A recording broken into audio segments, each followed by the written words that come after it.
Después de haber visto las complicaciones, ¿qué podemos hacer nosotros pues, para evitar, para sortearlas y poder tratarlas o evitarlas, ¿no?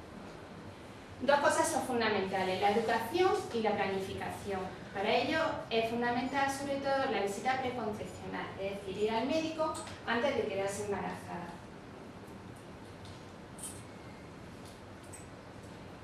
La enfermedad autoinmune, el embarazo de una enfermedad autoinmune pues debe ser llevado por un equipo multidisciplinar, porque son embarazos de alto riesgo, por lo cual debe ser llevado por una persona entendida en enfermedad autoinmune, por un ginecólogo, por una matrona y, lo que es fundamental también, un ecógrafo para ver cómo va el desarrollo del niño.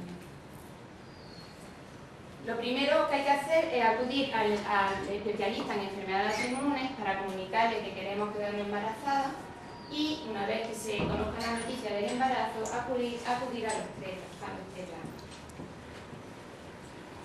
El tener un lupus o un síndrome antifosfolípido, una esclerodermia, pues no es una contraindicación para quedarse embarazada. Y nosotros lo vamos a contraindicar cuando aparecen una serie de complicaciones que ahora explicaré. Lo que es fundamental es que la enfermedad esté inactiva los 6 meses antes de quedarse embarazada. ¿Por qué? Pues como veis aquí, en pacientes con lupus, en aquellos que tienen la concepción estando en la enfermedad activa, tienen una posibilidad de quedarse, de presentar un brote o de empeorar la enfermedad en un 10 o un 30%. En cambio, como veis a la izquierda, en aquellas personas que tienen la enfermedad lo he cambiado, en esta que tiene revisión clínica, es decir, que tiene la enfermedad controlada, tiene una posibilidad de presentar un brote de un 10 a un 30%. En cambio, en aquellas personas con una enfermedad activa, la posibilidad de presentar un brote es de un 50%. ¿Y cuándo vamos a contraindicar nosotros el embarazo?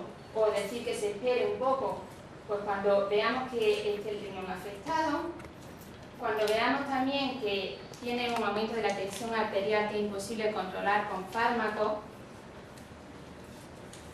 cuando la paciente esté tomando un tratamiento que veamos que puede hacer daño, puede producir malformaciones en el niño y en ese momento no es posible suspenderlo o cambiarlo por otro tipo de tratamiento, cuando haya afectación del corazón o haya un aumento de la tensión arterial en el pulmón, que es lo que llamamos hipertensión pulmonar, cuando la paciente esté con un brote o que haya tenido una trombosis recientemente.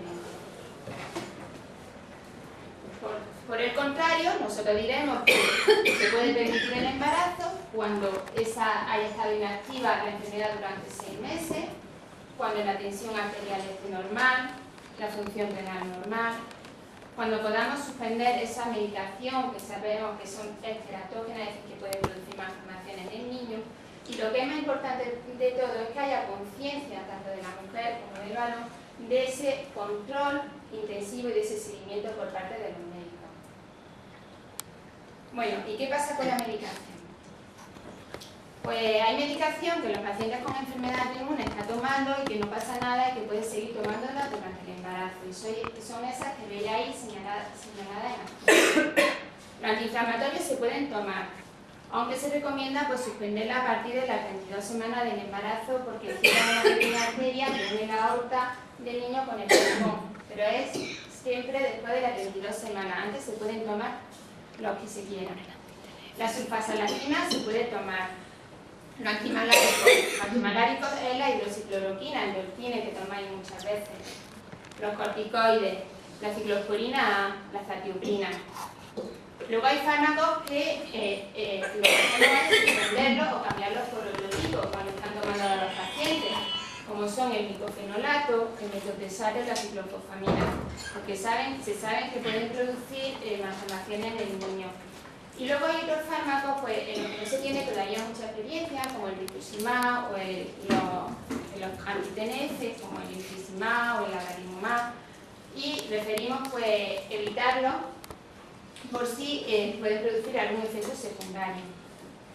En cuanto al Sintrom, pues hay muchas pacientes que a lo mejor lo están tomando por el síndrome antifosfolípido, Y lo que hacemos es que lo suspendemos en el momento que se quedan embarazadas, porque durante el primer trimestre, que es cuando se está formando el niño, puede tener algún efecto de producir alguna malformación. Pero ya a partir del segundo trimestre pueden volver a tomarlo y no pasa nada. Lo que se hace es que en ese primer trimestre se cambia el Sintrón por la heparina. Otros fármacos que se pueden tomar, pues por ejemplo para el dolor, el paracetamol, la codeína. Y en caso de que aparezca un aumento de la tensión arterial, pues hay unos tratamientos que están contraindicados, como esos que nosotros llamamos ahora los IECA, que no sé si habréis oído algún tipo de enalaprilo o captoprilo, que normalmente se suspenden porque pueden producir alteraciones a nivel del riñón del niño, y se prefieren otros tipos como el la metildopa, el labetalol o el nifedipina. Como he dicho, pues los glucocorticoides se pueden tomar. Hay dos tipos de corticoides. Uno, como veis estos que hay a la izquierda, que son los que usamos sobre todo los médicos que llevamos las enfermedades inmunes, que normalmente no pasa nada, porque llegan a la placenta y se metabolizan ahí, con lo cual no llegan al niño. Pero hay otros, que son los que veis a la derecha, y esos sí llegan al niño. Esos dos lo van a usar sobre todo los ginecólogos, y lo usan, pues, por ejemplo, cuando tienen que hacer una cesárea y el niño está inmaduro, para ayudar a madurar el pulmón del niño. La azatioprina, pues hemos dicho que tampoco pasa nada, pues porque lo que llega al niño es metabolito que es inactivo, que es el ácido tioúrico, y va a ser inocuo. Y en cuanto a la ciclosporina, pues tampoco pasa nada, pero hay que monitorizar sobre todo la tensión arterial de la embarazada y la función renal, que muchas veces no pasa nada, pero en alguna ocasión puede producir un aumento de la tensión arterial o empeorar el riñón. Y luego tenemos los fármacos citotóxicos, es decir, fármacos que nosotros vamos a evitar durante el embarazo, como el miclofenolato o el metotrexate. ¿Por qué? Pues porque van a producir, por ejemplo, mayores malformaciones fetales, crecimiento intrauterino retardado, el aborto, muertes fetales o partos prematuros. ¿Y qué se hace en estos casos? Pues se le suspende a la paciente, se intenta cambiarlo por otro tipo de fármacos que son inocuos, como la azatioprina o la ciclosporina, y se le dice que espere por lo menos 3 meses para quedarse embarazada. En el caso del varón, si es el varón el que está tomando estos fármacos citotóxicos, pues también se le dice lo mismo, que suspenda el tratamiento y que espere 3 meses para intentar la concepción. Nosotros, a algunos pacientes, pues le ponemos también aspirina y heparina. Son pacientes, pues, por ejemplo, que tienen un síndrome antifosfolípido, pues porque tienen más riesgo de formación de trombo o porque han tenido varias pérdidas fetales previas, varios abortos. Entonces le ponemos o la aspirina solo o la aspirina y la heparina. Y con ello pues se consigue llevar el embarazo. Bueno, una vez que una mujer se queda embarazada, pues ya lo siguiente es seguir un ritmo de visitas que tanto con el entendido de enfermedades inmunes como con el obstetra, que en principio serán mensuales, pero conforme se va acercando la fecha del parto, pues se irá acortando el tiempo entre una visita y otra.